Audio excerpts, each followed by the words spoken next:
noite, meus amigos. Estamos aqui de volta. Como sempre, começamos esse programa invocando a Santíssima Virgem Maria, o Santo Padre Pio de Pietrelcina, para que roguem a Deus que nenhuma injustiça se cometa nesse programa. Falando em Padre Pio, daqui a pouco eu vou dar uma noticinha aqui a respeito. Mas queria começar aqui dizendo para vocês, recomendando que vocês dessem uma espiada no site do Farol da Democracia Representativa, faroldemocracia.org. Tem lá um link chamado Material Didático para Download e Impressão, onde aos poucos estão descarregando lá um negócio chamado Curso de Atualização Política para o Liberal Democrata. Tem vários materiais muito importantes e valiosos. Não deixem de dar uma espiada lá. E agora responder a uma carta aqui que eu recebi de um cidadão chamado André Lopes, que parece morar embora seja de Curitiba, parece morar no Canadá, porque o endereço é andrecuritiba@yahoo.ca. Eu vou ler a carta dele e em seguida fazer as observações. Não que a carta vale alguma coisa, mas porque é sintomática e típica de alguma maneira. Tenho ouvido suas acusações contra Barack Obama no Throat Speak. Entre outras coisas, você afirma que terroristas pagaram o curso dele na Harvard, que o seu histórico escolar está escondido. Parênteses, a Harvard não tem interrogação, você acha? Que o presidente do Irã diz que a eleição dele será o domínio do Islã na América. O senhor é vítima de pessoas que o acusam de ser sustentado por uma mão invisível da direita, o que não acredito. Porém, as suas afirmações contra o Obama acabam sendo tão levianas quanto, por não serem acompanhadas de provas, e custa acreditar que não haja nenhum órgão de comunicação de direita nos Estados Unidos que possa trazer isso à tona. É impossível, isto é, a Fox não levante essas questões e o senhor sim. O senhor pode apresentar algum site com reputação que apresente provas das acusações que o senhor faz? O senhor bem sabe que a internet está cheia de lixo, portanto, há sites falando bobagem para todos os lados. Inclusive, o senhor tem sido vítima disso. Sites como Obama Crimes, pelo próprio nome, já indicam por que existem. Quanto à inteligência do Obama, alguém que foi editor da Harvard Legal Review e foi professor de Direito da Universidade de Chicago tem plenas condições de escrever um livro. Eu não sou nenhum radical de esquerda ou de direita, mas acho que o senhor tem um nome a zelar e por isso lhe escrevo. E parece que o senhor está fazendo acusações sem provas. Isso acaba arranhando a sua imagem como filósofo. E bom, vamos ver aqui. Então, em primeiro lugar, é bom aproveitar essa carta para dar uns esclarecimentos. O meu critério na investigação desses fatos não é só um critério jornalístico. Eu uso todos os métodos que são, vamos dizer, aprovados em historiografia para a investigação dos fatos e a reconstituição do passado. Eu mesmo sou autor de um trabalho sobre isso, que é Metodologia nas Ciências Sociais. Lecionei várias vezes sobre isso e tenho alguma ideia de como se investiga. A primeira regra é o seguinte: o que sai na mídia ou deixa de sair não tem a mais mínima importância. A mídia é a periferia da realidade. Os fatos mais importantes jamais saíram na mídia. Por exemplo, quando as primeiras pesquisas que resultaram depois na bomba atômica, jamais foram noticiadas. Noticiou quando explodiu a bomba atômica, 30 anos depois. Né? Os fatos importantes na área da ciência, sobretudo os fatos que dizem respeito à verdadeira luta pelo poder, que não equivale à concorrência eleitoral, mas a luta entre grandes grupos de influência, isso jamais sai na mídia. Porque se você quer entender o que está acontecendo, a primeira coisa é esqueça a mídia. Tá certo? Não a mídia em geral. Porque quem nunca trabalhou no jornal é gostado de ver um sujeito amador que não entende absolutamente nada de jornalismo, né? Me cobrar aqui que as minhas palavras serão legitimadas por algum site de reputação ou por algum grande órgão de mídia.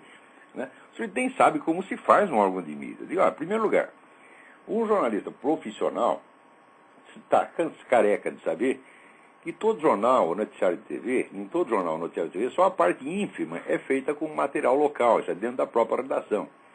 O grosso vem de agências de notícias, de centenas de agências de notícias de todo mundo. O jornal vai se limitar a selecionar aquelas notícias de acordo com a sua preferência e publicar. Então, em primeiro lugar, o jornalismo profissional não se informa com material de jornal nem de noticiário de TV. Se informa com material de agência de notícias. Regra número 1. Tá certo? Segundo, esse material de agência de notícias tem que ser sujeito, evidentemente, a um exame crítico. Então, para isso, o que você faz? É claro que existem fontes, vamos dizer, que você já está acostumado a lidar com elas e sabe que geralmente o material é confiável, o que evidentemente não é uma prova, mas é apenas um indício. Então, em último caso, você vai, na medida do possível, aos documentos de fonte primária, tá certo? Ou depoimento direto. Por exemplo, toda confissão, porque em jurisprudência existem métodos de investigação, na verdade, não só em historiografia, mas também na ciência do direito, na arte da investigação policial. Uma confissão de crime, por exemplo, é considerada uma prova cabal. Se o sujeito confessou o crime, não se investiga mais, se parte do princípio de que ele é o autor. Não é isso? E, então,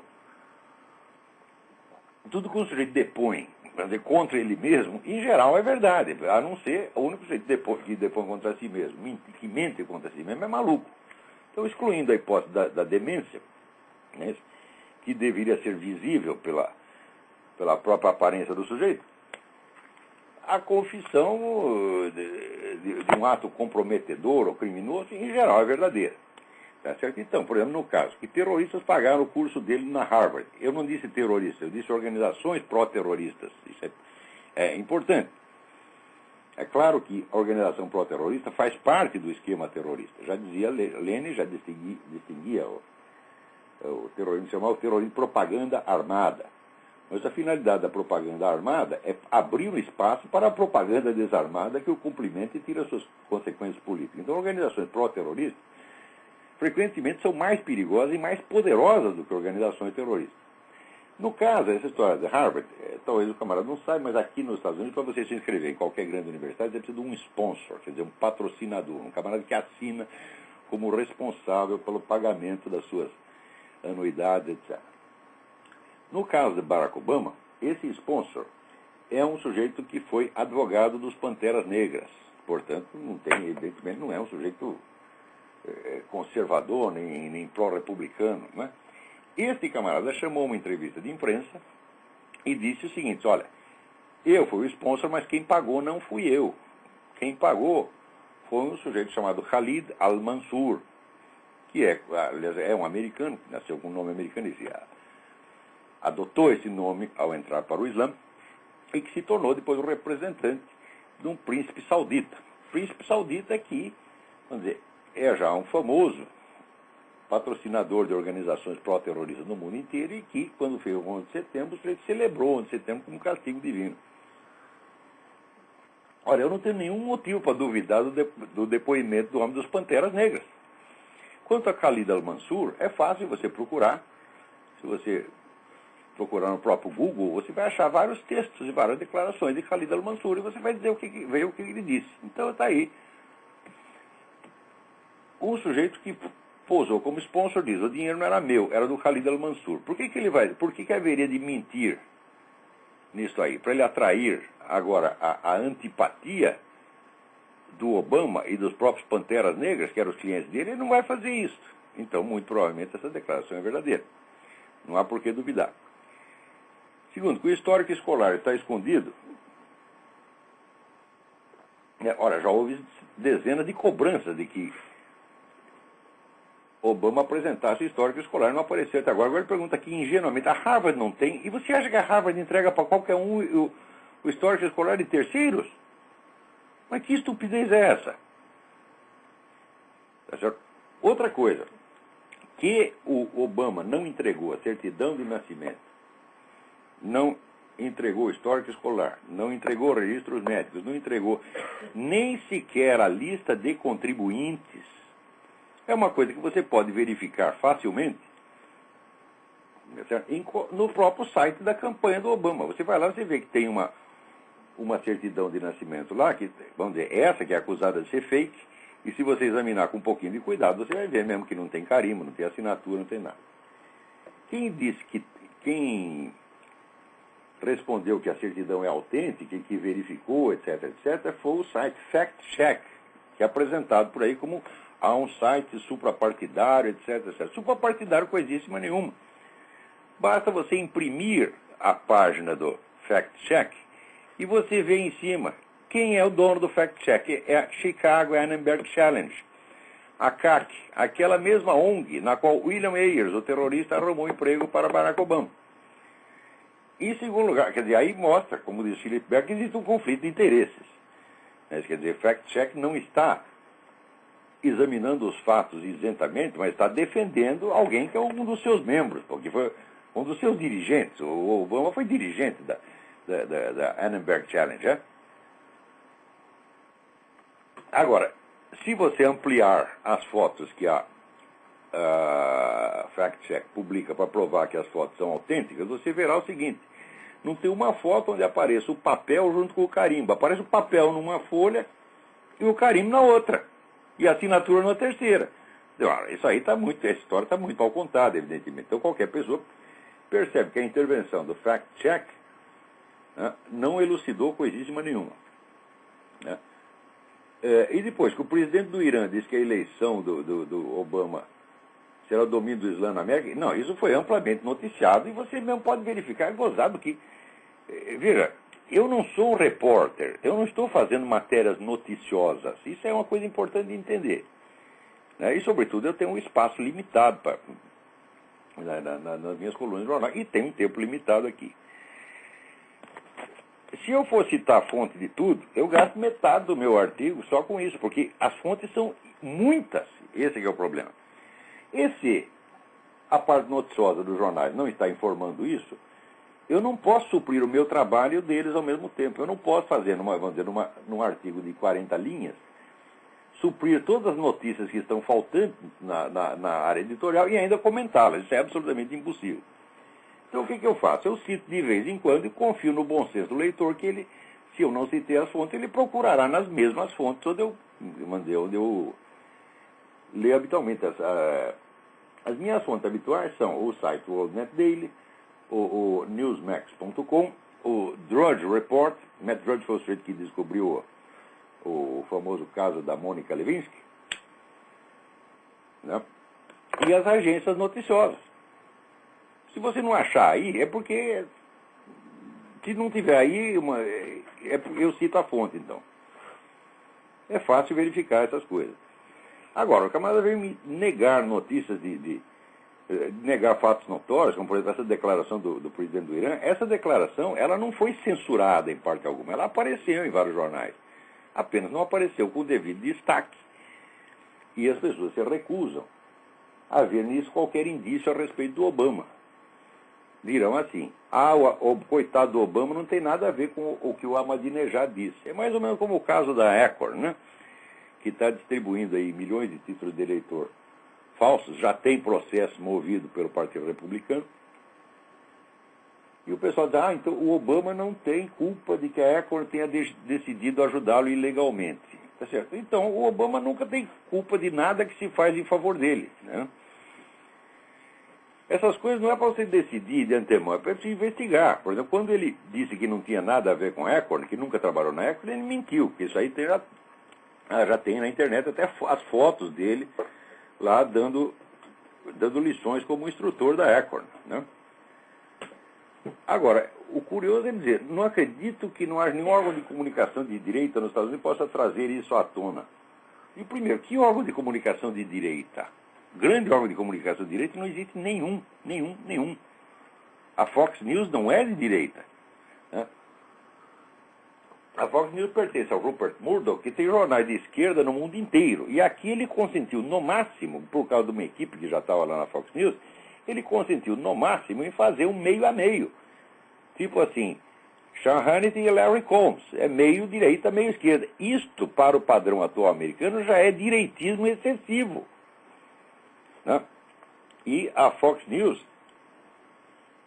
se você acredita, vamos dizer, que a Fox News é uma organização de direita, você já está completamente fora da realidade. Você vê, no caso, por exemplo, do Philip Berg, o único jornal de uma certa importância que noticiou o processo foi o Washington Times. O Washington Times é tido como uma encarnação mesma do direitismo. É tido, vamos dizer, pela esquerda.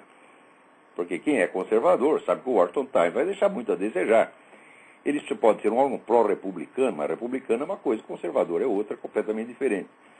conservadores são uma ala dentro do Partido Republicano, uma ala bem caracterizada. Por exemplo, você sabe, para saber o que pensam os republicanos, você tem que acompanhar o CEPAC. O CEPAC é o Congresso Anual dos Conservadores, dos Republicanos Conservadores. Eles são uma ala, existem outras, tá certo? E o Washington Times pode ser vagamente favorável ao Partido Republicano, porém jamais a essa ala conservadora, tá certo? Como é que o Washington Times noticiou o caso? Noticiou dizendo, isso aí são rumores que correm pela internet, né? E está bem provado que Obama nasceu nos Estados Unidos, e como prova eles alegam o quê? O página do fact-check. Isto o Washington Times. O processo do Berg só é mencionado nas duas linhas finais, como se fosse apenas um rumor a mais, e não se dá a informação essencial. O fato de que haja um processo em si mesmo não quer dizer nada. Tá certo?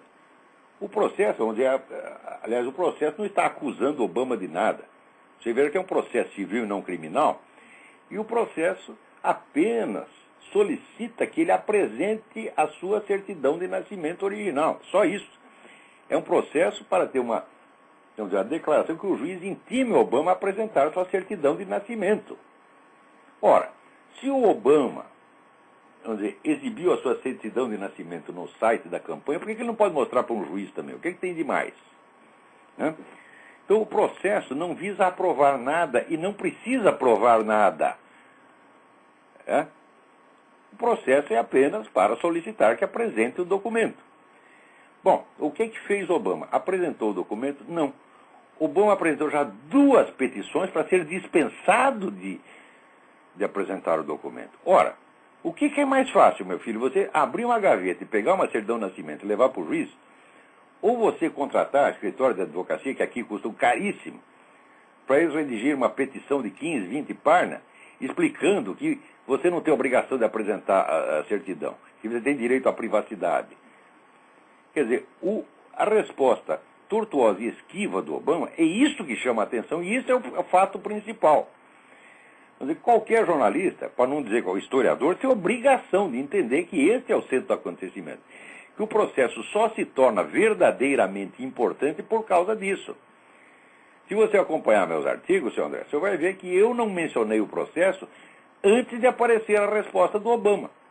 Porque eu não posso prejulgar o Obama. Digo, aí se ele tem a certidão de nascimento, ele vai lá, apresenta e cala a boca desse Philip Berg. Eu só comecei a comentar o processo justamente porque o Obama não fez isso. Porque o Obama, não uma vez, mas 2 vezes, como você verá, no site do Philip Berg, se esquivou de apresentar o documento. Ora, isso aí é uma coisa altamente suspeita. Se você apresentar uma certidão de nascimento, é uma coisa obrigatória para você arrumar um emprego, para você ir para uma escola. Por que não pode apresentar? Eu digo, não pode apresentar por quê? Porque aquela certidão que apareceu no site da campanha, tão louvada pela fact-check, aquela é fake mesmo, aquela não serve, tem que ser o original impresso. Aquele negócio eletrônico, né, não convence ninguém. Ora, o curioso é o seguinte, você diz, a internet está cheia de lixo. Claro que está cheia de lixo, tá certo? Mas isso quer dizer que qualquer coisa que saia na internet é lixo? Tem muito mais lixo no New York Times. O New York Times já foi tantas vezes desmascarado desde a década de 30, tá certo? Que a tiragem dessa porcaria está diminuindo ano após ano. Aliás, isso acontece também no Brasil. No Brasil, a tiragem, quando não cai, ela permanece estacionária. Eu asseguro para você que a tiragem dos grandes jornais no Brasil, Folha, Estadão, etc., é a mesma dos anos 50, quando a população era 3 vezes menor, tá certo? E o analfabetismo alcançar pelo menos 50% da população. Peraí, tem alguém na linha, deixa eu atender. Alô, quem é? Alô? Eu não estou ouvindo nada. Alô, desliga aí, essa aí dançou. Continuando aqui. O curioso é que ele julga o site www.obamacrimes.com. O próprio nome já indica Peraí. Obama Crimes é o nome do site do Sr. Philip Berg. No site do Sr. Philip Berg estão os documentos oficiais do processo. A petição inicial que ele apresentou e as duas defesas do Obama. Isso são documentos de fonte primária, meu filho. Se existe um site que é confiável, é obamacrimes.com. Porque ele tem apenas a reprodução e, vamos dizer, o relatório do processo. Isso é muito mais confiável do que a mídia americana inteira. Documento de fonte primária é assim, coisa final em história, tá entendendo? Ora, quer dizer que, indo lá e lendo a defesa do Obama, lendo a petição inicial não quer dizer nada, porque o próprio Philip Berg não está afirmando isso aí. Ele diz, eu quero que o Obama venha e me desminta, que ele me apresente os documentos. Portanto, ele não está acusando o Obama propriamente de nada. Está só apresentando as razões pelas quais o Obama tem a obrigação de apresentar o documento. Quando você vai ler a defesa do Obama, aí que a coisa se torna interessante. Tá certo? Outra coisa, se você quer coisa de reputação, eu digo, ó, Philip Berg é um ex-procurador-geral do estado da Pensilvânia, porra. Foi candidato a governador da Pensilvânia, não é um Zé Mané, você está entendendo? O Philip Berg em si, ele tem mais credibilidade, tem fé pública por ter sido procurador do estado. Tá certo? Fé pública que o New York Times não tem, entendeu? Ou a CNN não tem. Por que eu vou confiar em repórterzinho? Tá certo? Quando está aqui um procurador do estado me apresentando documentos oficiais. Tá certo? Então não tem o menor cabimento. Agora, mais adiante eu fiz uma referência que o pessoal aqui está dizendo que o livro do Obama, Dreams of My Father, não foi escrito por ele. Quem levantou isso foi um repórter chamado Jack Cashill, que é um dos melhores repórteres americanos. Já li muita coisa boa do Jack Cashill, eu sei que ele não está brincando. O que fez o Jack Cashill? Pegou escritos anteriores do Obama, e escritos atuais, e usando um programa de computador para avaliação estilística de autoria, botou os dois lá, e a conclusão é a seguinte, essas duas coisas não foram escritas pela mesma pessoa. Existem processos, vou dizer, matemáticos pelos quais você vê, por exemplo, a extensão média das frases. Tá certo? O uso repetitivo de determinadas palavras em determinados contextos ou determinadas figuras de linguagem. Isso aí se utiliza, é claro que não, vou dizer, isso não dá uma certeza absoluta, mas dá um indício, vamos dizer, um elemento de probabilidade muito maior do que pesquisa eleitoral. Você vendo os escritos do anterior do Obama, são muito ruins mesmo. Tá certo? E o fato é que o Dreams of My Father é um livro literariamente notável, é um dos motivos da fama do Obama, é que ele foi celebrado como um grande escritor. Quando você vai ler, realmente, são trechos notáveis que tem ali. Então, não apenas há uma diferença de qualidade, mas a diferença de cacuetes estilísticos, comprovados ali no exame por computador. Agora, é verdade, eu não citei a fonte, eu apenas disse, mas, ora, se você procurar no Google, você vai achar, vai lá, né, Dreams of My Father, né, autoria, dúvidas, vai aparecer milhares de fontes. Jack Cashill é um sujeito enormemente conhecido aqui.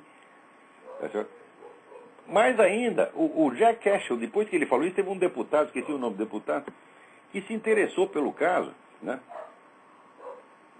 e colocou à disposição dele um segundo computador para refazer o teste. E você foi lá, refez o teste e deu a mesma coisa.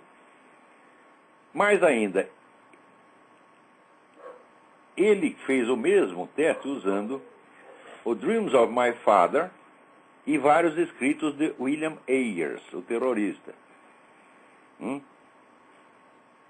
E há uma alta probabilidade de que tenham sido escritos pela mesma pessoa.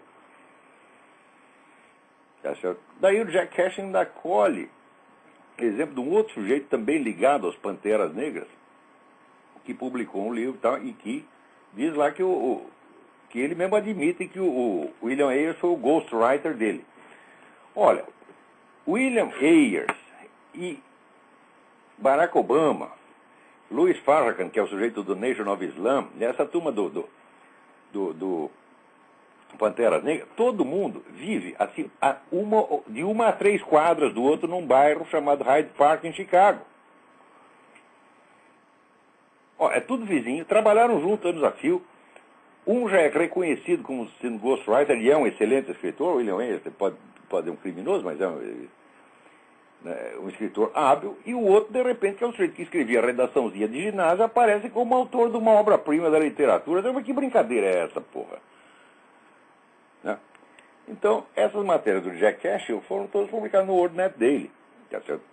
Agora, como é um assunto que já foi comentado por outros órgãos, se dizer num site importante, olha, peraí, note bem, existe algum site de reputação? Não há nos Estados Unidos inteiro um site jornalístico de maior reputação do que o WorldNet Daily. O WorldNet Daily, a visitação dele, diária, é 10 vezes a tiragem do New York Times. Nunca houve um site noticioso com mais reputação do que esse, ó, porra. E é lá que estão saindo as coisas. Agora, eu assinalei que o próprio WorldNet Daily, tá certo, ficou inibido de publicar o negócio do Obama, do processo do Berg. Por quê? Porque é escandaloso demais, parece um absurdo. À primeira vista, esse Berg parece um maluco. Agora, digo, olha, meu filho, você quer saber como é que se julga credibilidade de uma coisa? Eu tenho um livro sobre credibilidade, chama-se Aristóteles em Nova Perspectiva, a Teoria dos 4 Discursos. Tá certo? Desde Aristóteles, você sabe que existem 4 níveis de credibilidade. O primeiro é uma coisa ser meramente possível, como por exemplo, ele diz, olha, existe vida em Marte. Eu digo, bom, é possível, não tenho a menor ideia. O segundo nível, verossimilhança. Verossimilhança é aquilo que parece verdadeiro, que parece com o que já acontecia antes. O terceiro nível é probabilidade, quer dizer, quando você consegue, vamos dizer, mais ou menos quantificar a probabilidade com que uma coisa vai acontecer. Tá certo? Ou a probabilidade ou razoabilidade. E o quarto é certeza absoluta, como por exemplo, 2 mais 2 é 4. Né? Ora, se você possui uma prova com nível de credibilidade superior, é ilegítimo você apelar ao nível inferior. Por exemplo, se eu tenho aqui um exame de computador que diz que com probabilidade X ou Y, o escrito tal não é da autoria do seu fulano de tal, não vale nada eu apelar ao argumento de verossimilhança e dizer, não parece. Isso é esquisito demais. Mas não vale. Então, olha, as minhas matérias são escritas, vamos dizer, com critério científico. E é por isso mesmo que quando eu aposto contra a mídia inteira, eu ganho. Como ganhei no caso do Foro de São Paulo. Tudo que você está me dizendo aqui sobre a improbabilidade dessas coisas, André, disseram para mim a mesma coisa durante 10 anos a respeito do Foro de São Paulo. Eu era um maluco que estava inventando coisas, era teórico da conspiração, era psicótico, paranoico, louco, extremista de direita, mentiroso, vigarista. Me chamaram de tudo. E eu dizendo, vocês estão enganados. Aqui o Foro de São Paulo existe, está atuando e é uma organização grande e lá tem organizações terroristas, organizações de sequestradores, etc. No fim se comprovou tudo. Daí o que os caras fazem? Tem que disfarçar o vexame. Então, de repente, eles começam a falar do Foro de São Paulo como se sempre tivessem falado. Isso aí o Globo fez, a Folha fez, o Estadão fez, todo mundo fez.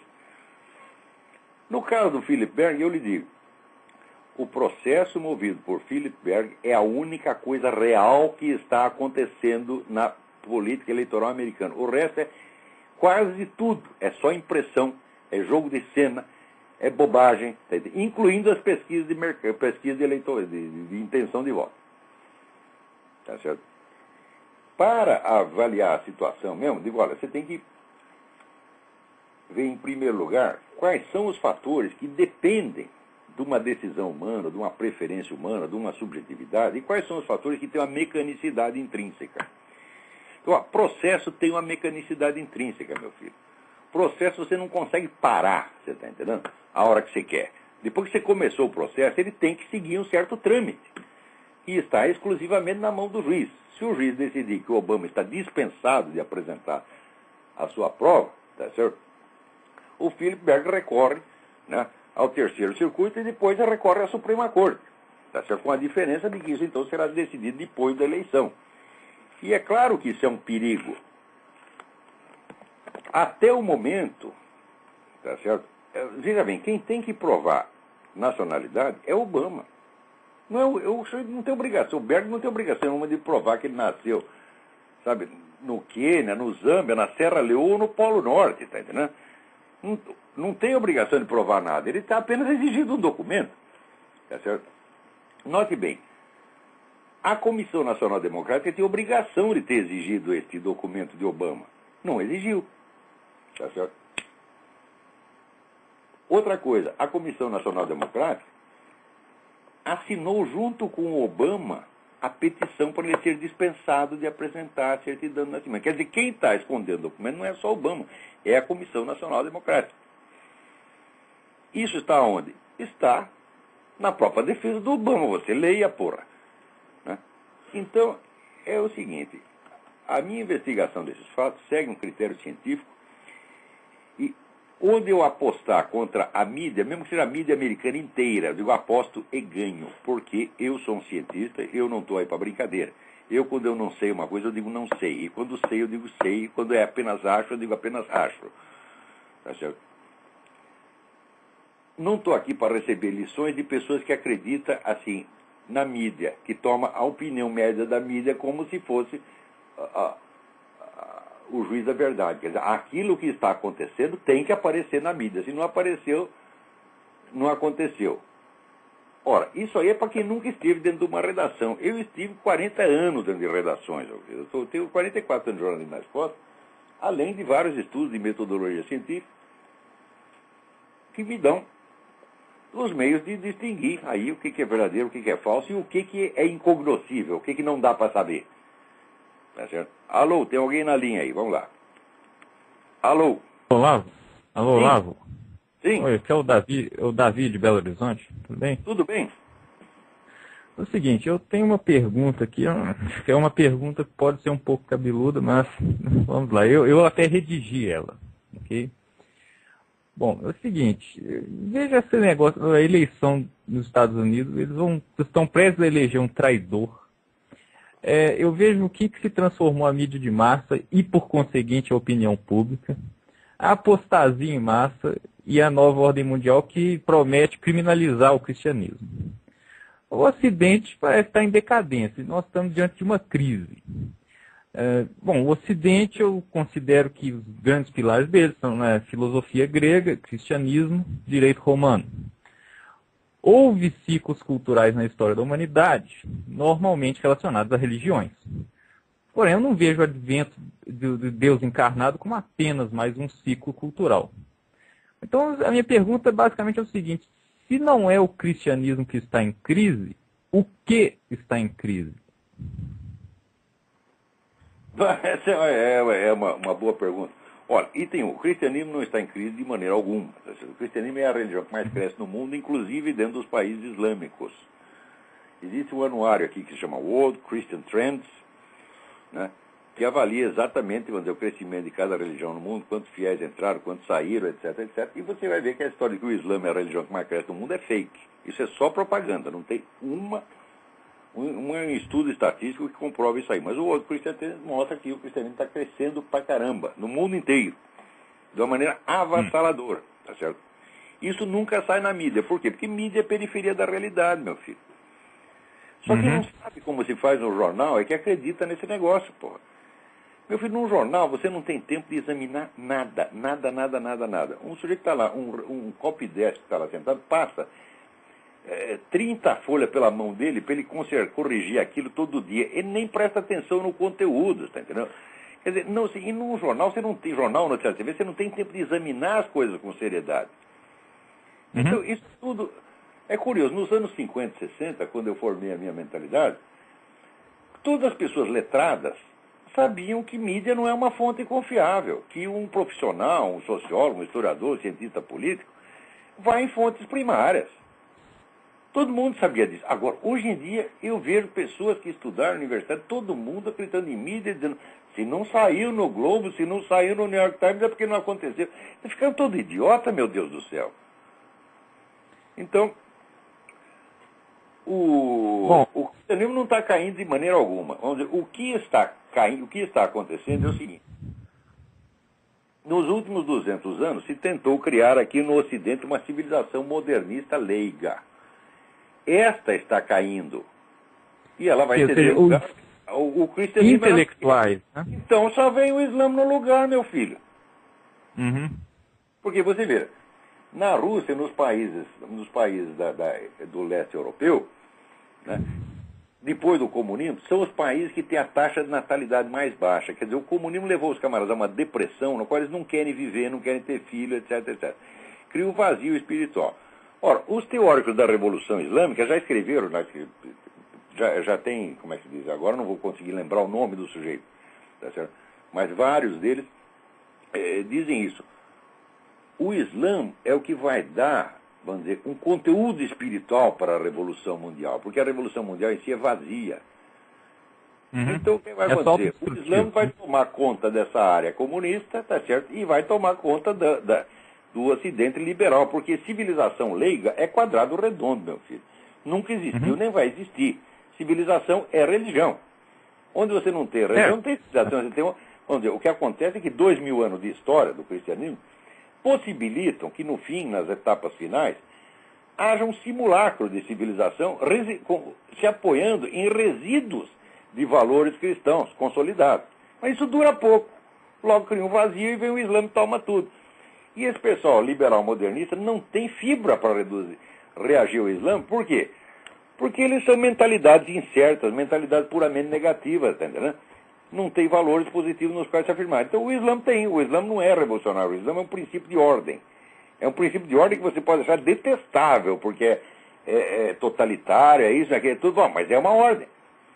Então, entre a desordem total e a ordem vai predominar o que? A ordem islâmica, porque a cristã eles não querem mais. Então fica assim, o Islã é uma espécie de plano B, você está entendendo? Quer dizer, meu filho, você não aceitou a escola Rizon e Frank, então tu vai para a FEBEM. É o que vai acontecer. O Islã é a FEBEM da Europa, tá entendendo? Uhum. Quer dizer, você não aceita.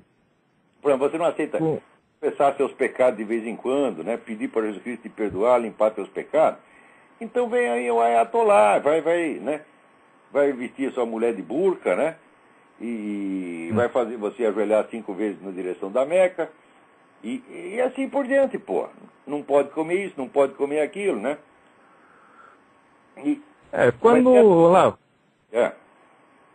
Quando eu me referi na apostasia, eu me referi mais no sentido dos intelectuais. Porque realmente dá para ver que houve uma apostasia. A intelectualidade ocidental está em frangalhos.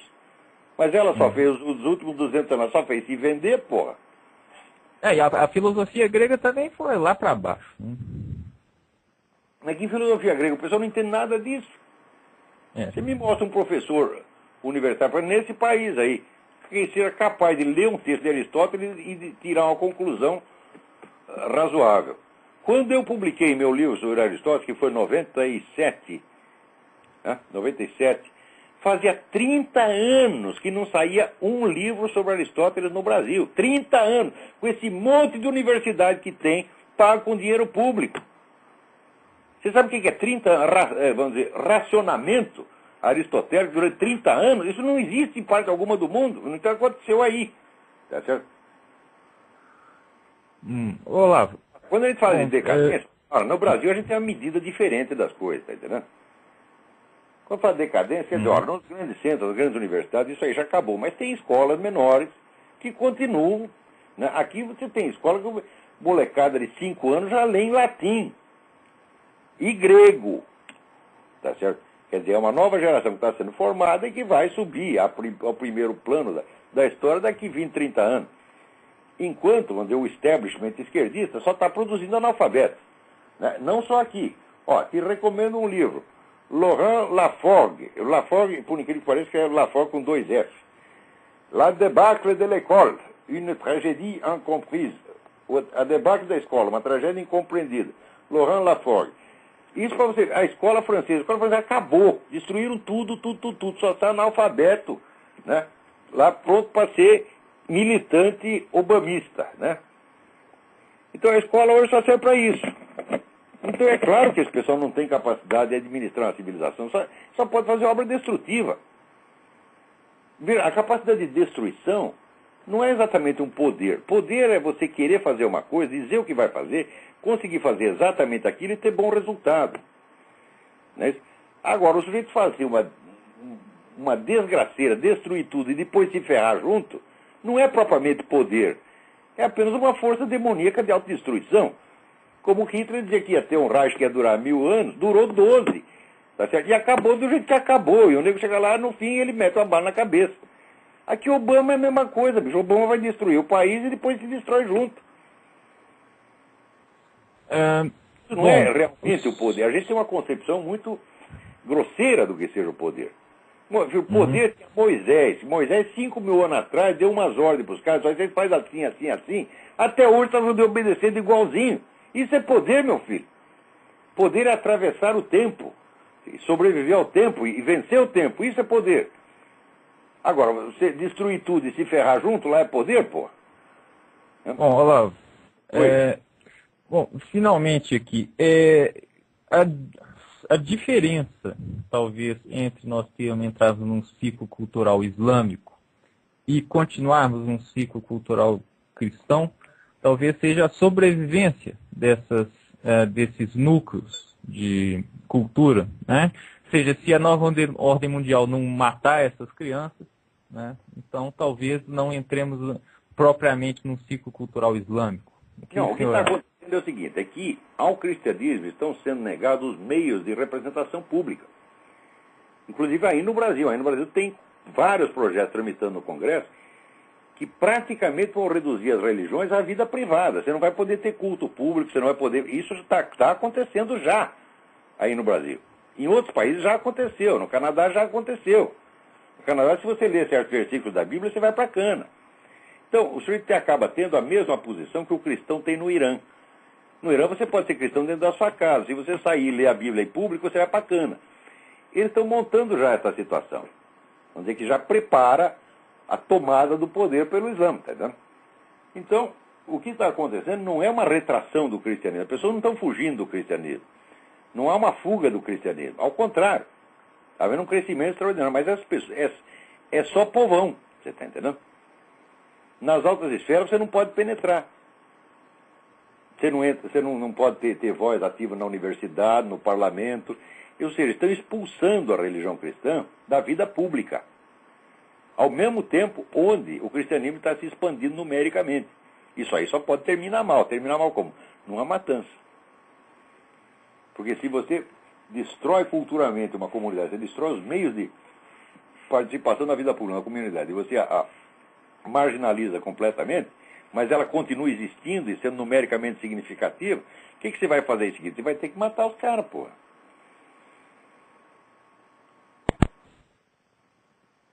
Sim, então, digamos, mas e se um Stalin aparece no Ocidente e mata, arrasa com os cristãos, ou seja, matar os caras mesmo?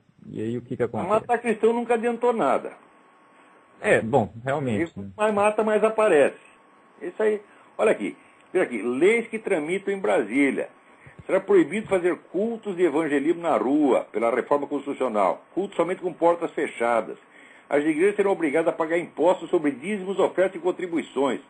Programas evangélicos da televisão terão horário limitado. Pastor só pode fazer programa de televisão se tiver faculdade de jornalismo. Vai ser considerado crime... Por exemplo, se você falar contra espiritismo, feitiçaria e idolatria, você vai para a cana. E assim, por exemplo, tudo isso está na reforma constitucional. Vários projetos de lei, está aqui, ó. Puta vida. Não dá tempo de ler tudo isso aqui, mas isso aí, mas coisas desse tipo já aconteceram em outros lugares. Isso aqui, no mundo inteiro você tem leis para proteger o Islã. Você não pode falar mal do Islã, mas você pode falar mal do cristianismo. Você fala o que você quiser do cristianismo, não acontece nada. Você fala contra o Islã, vem um governo liberal moderno e te põe na cadeia.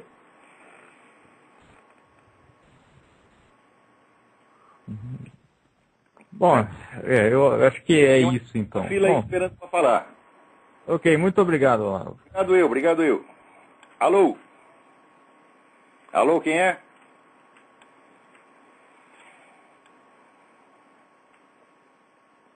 Bom, aqui temos uma carta muito interessante. Duas cartas sobre paralaxe. Uma do Daniel Scherer e outra da Camila Flores. Eu não vou responder essas perguntas aqui porque as respostas são muito complexas, mas eu vou fazer uma gravação para o seminário de filosofia, não do curso do seminário, mas aquelas gravações que eu faço de vez em quando para lá, e vou responder as suas perguntas lá. Aliás, falando de seminário de filosofia, nós tivemos um problema horroroso com o provedor, tá certo? Que nós botamos material lá que a memória deles não aguentava, daí o que eles fizeram? Trancaram nossa conta. E não só trancaram nessa conta, como bloquearam o acesso ao nosso próprio material, de maneira que não podiam pegar aquilo para migrar para outros sites. Foi só hoje que conseguimos. Quer dizer, isso é uma sacanagem, uma filha da putice, né? Tem que processar essa porra desse site. Agora, fica difícil processar, porque o seminário, a sede do seminário é aí. Eu estou aqui, né, e o provedor também parece que é daqui. Isso é uma sacanagem muito grande. Mas, graças a Deus, já foi superado, já voltamos ao funcionamento normal, tá certo? Então, por favor, visitem lá o site www.seminariodefilosofia.org. E eu espero que até a semana que vem, ou se não for a semana que vem, daqui 15 dias, eu dou uma resposta para vocês lá. São cartas muito boas. Parabéns, Daniel Scherer e Camila Flores, pela sua pergunta. Mostra que vocês estão estudando mesmo, estão fazendo esforço para entender. Tá certo? Que é a coisa, no Brasil, o sujeito quer entender. O brasileiro tem um compromisso sacrossanto de não entender porra nenhuma. Ele é fiel a isso, né? Quando nós no batismo já pergunta, né? Você entenderá alguma coisa? Daí o padrinho responde, não. Pronto. É o batismo do capeta, porra. Feito lá pela turma da Teologia da Libertação. Aliás, aqui o pessoal diz... Veja, aqui se tornou proibido dizer que o Obama foi muçulmano. É incrível, porque, veja, ele mesmo diz que ele se tornou cristão, entre aspas, aos 20 anos de idade, quando conheceu o pastor Jeremiah Wright. O que ele era antes? Né? Era ateu. Eu sei assim, que na Indonésia, até em escola católica, quando ele estudava em escola católica, ele estava registrado como muçulmano e estava na classe dos muçulmanos. O Daniel Pato já provou isso aí. Olha, ele pode ter se convertido depois, mas que ele foi muçulmano, nem foi. Isso é uma mentira. Agora, vem esse palhaço desse Colin Powell, né, dizer, não, estão difamando o Obama, dizendo que ele foi muçulmano, etc. Mas como? Peraí. Está lá no livro de memórias dele, ele diz que se tornou cristão aos 20 anos de idade. E antes era o quê? Foi educado. Estão dizendo até que ele foi educado no Islã. Olha que calúnia, mas, meu Deus do céu, está lá nos documentos dele. É Colin Powell mentiroso, vagabundo, canalha, é isso que esse sujeito é. Sempre foi. Eu disse isso desse camarada desde o início. Desde o início. Esse sujeito não presta. Isso é um traidor. Tá certo? E para mim está claro já isso aí. Foi secretário de Estado da Defesa, pior ainda. Agora aqui todo mundo diz, você fala isso porque o sujeito é preto. O caralho, meu candidato é preto, Alan Keyes. O que fizeram no Alan Keyes? Deram um pontapé na bunda, o melhor homem que tinha nos Estados Unidos, para botar esses vagabundos, que nem pretos são semi-pretos. O Colin Powell é preto de 5ª geração, acho que eu sou mais preto que ele. E o Obama também é apenas um mulato e não é descendente de escravo americano, coisa nenhuma. Tá certo? Quer dizer, como é que Afro-American? Ele não é Afro-American, né? Quem é? Alô? Alô? É Ayrton do Rio? Ayrton, tudo bem? Tudo bem, Olavo? Boa noite. Boa noite. Então, eu estou lendo aqui o Aristóteles em Nova Perspectiva, começando, né? Porque eu tentei ler no original, realmente é complicado, rapaz. É bem mais difícil. Eu, quando comecei a acompanhar a sua carreira, eu estava começando a ver as suas colunas, né? Eu estava começando a compreender um pouquinho da filosofia e buscando informação. E é claro que a gente se apaixona primeiro pelo Nietzsche, porque é muito mais fácil, né? É mais fácil. Claro. Nietzsche é escritor para adolescente. Depois você é muito mais.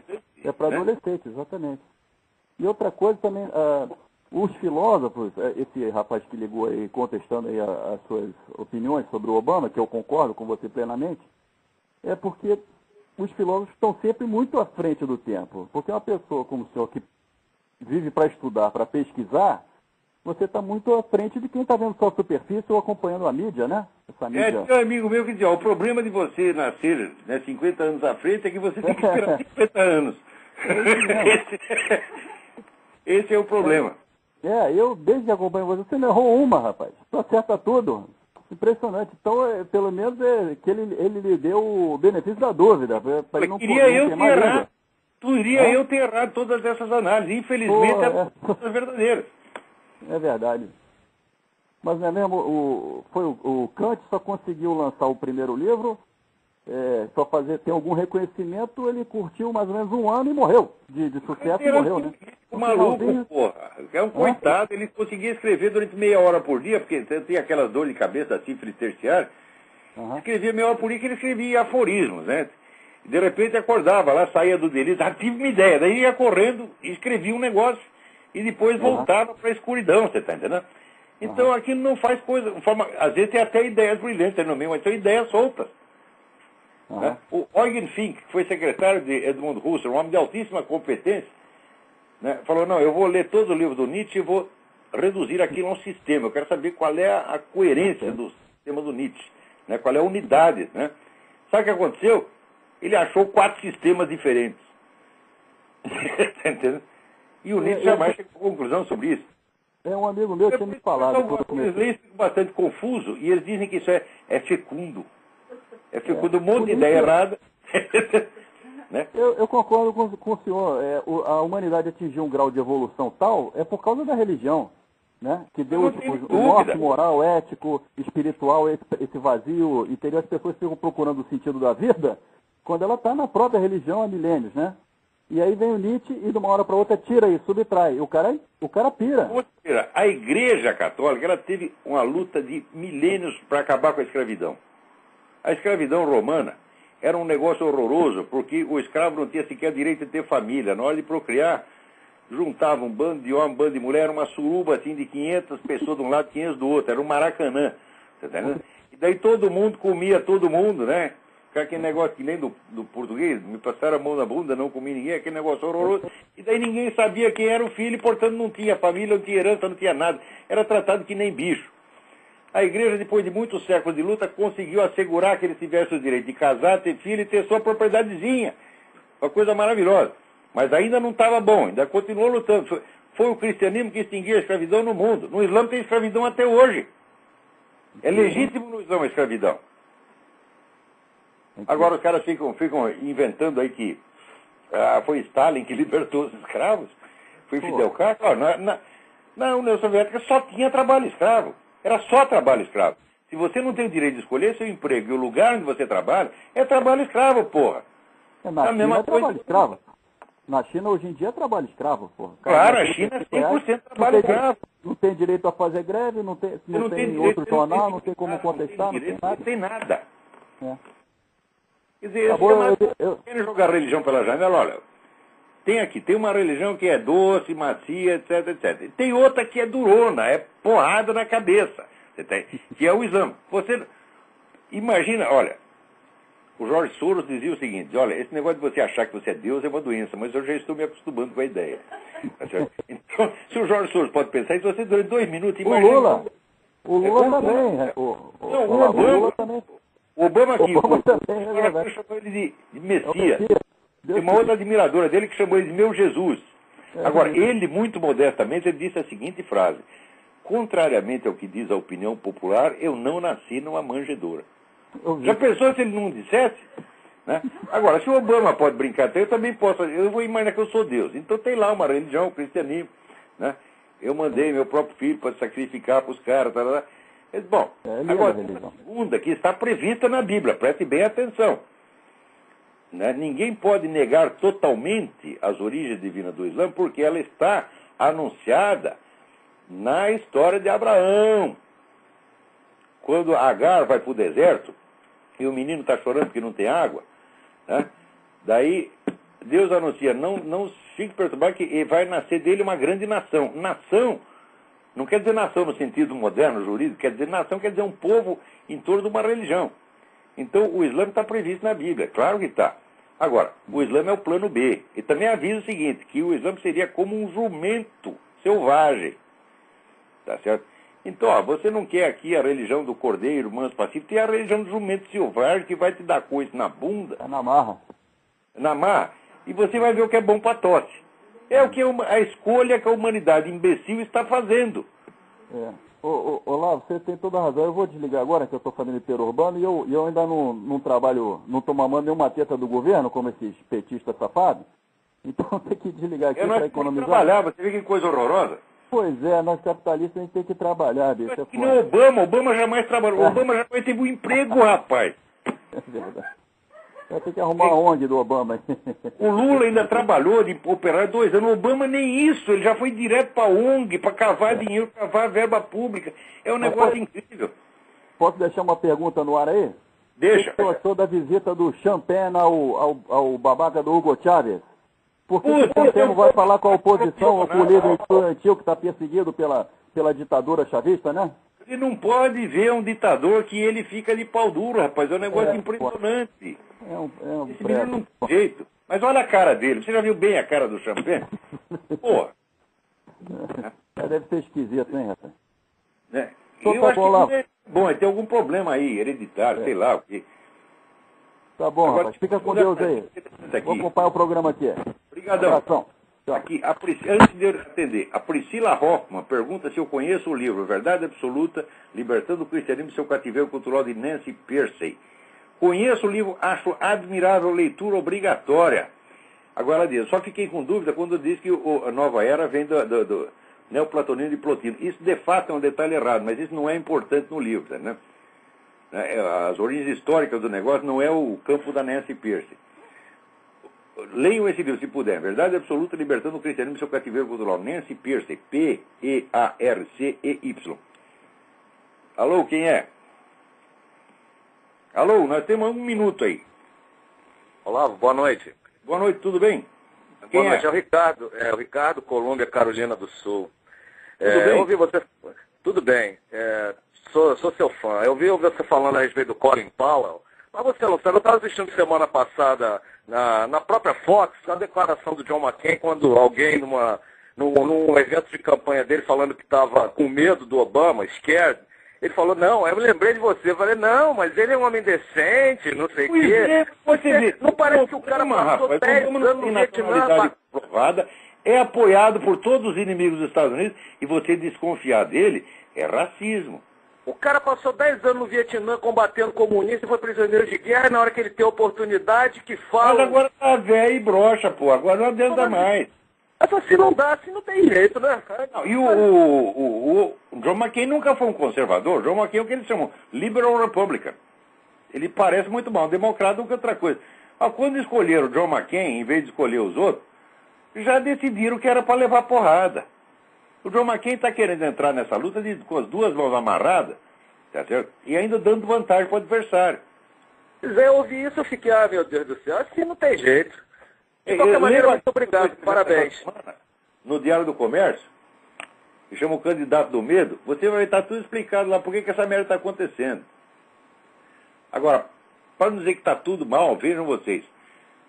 Abriram o túmulo do Padre Pio 40 anos depois da morte dele. O corpo está intacto. Olha, esses fenômenos, por exemplo, a grande mídia não destaca. Ela até noticia um pouquinho, como se fosse um nada. Ora, esta notícia, tá certo, arrebenta com toda a cultura moderna, só esta. Mesmo que fosse o único santo que tem o corpo incorruptível depois de 40 anos, isso já bastaria para estuporar com toda a cultura moderna. Porque esse fato você não tem explicação, mas ele acontece. Tá certo? E isso é uma prova de que a Igreja Católica não está brincando com os ensinamentos dela. O que ela diz acontece. Quer dizer, pensem nisso, minha. No YouTube você procura lá, Exhumação del Padre Pio, exumação, e tem um H depois do X, exumação. Vocês vão achar, lá tem vários vídeos sobre isso. Então, o grande Padre Pio, que foi beatificado, foi canonizado beatificado não, foi canonizado pelo João Paulo II, ainda está, depois de morto, ainda está dando a sua mensagem, tá certo? A sua mensagem de caridade, amor, de salvação. Vão lá e vejam isso. Esta notícia vale mais do que tudo que saiu na CNN, na Fox News, no New York Times, nos últimos 40 anos. Isso é mais importante do que tudo, porque isso diz respeito, vamos dizer, ao destino do ser humano depois da morte. Porque a nossa vida passa, ela é rapidinha. Mas depois disso tem um negócio chamado eternidade. O que vai acontecer para nós lá? Está aí o Padre Pio, depois de morto, respondendo. Então, até a semana que vem. Muito obrigado a todos.